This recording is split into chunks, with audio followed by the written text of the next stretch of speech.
आत्ताची परिस्थिती बघता 2 दिवस तो खूप पाऊस पडतोय आणि आता विसर्ग खडकवासल्यामधनं सोडला. हं. त्याचा अलर्ट सकाळी 6:30 वाजता डिपार्टमेंटनी दिला.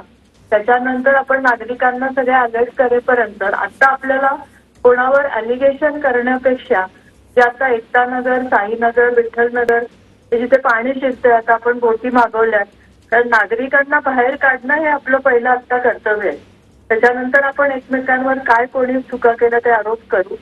मला असं वाटतंय की मी इथे पोहोचते आणि नागरिकांना बाहेर पहिल्यांदा सुरक्षित स्थळी हलवणं हे आता काम आम्ही सुरू केलेलं आहे. आमचे नगरसेवक ऑलरेडी सगळे जागेवर आहेत आणि बघू या परिस्थितीला सामोरं परत एकदा जायला लागणार आहे आपल्याला. नक्कीच माधुरीजी, धन्यवाद तुम्ही आमच्याशी संवाद साधला त्याबद्दल. तर माधुरी मिसाळ यांनी आता प्रशासन सज्ज आहे, वेळोवेळी उपाययोजना केल्या जातील असं आश्वासन दिलं.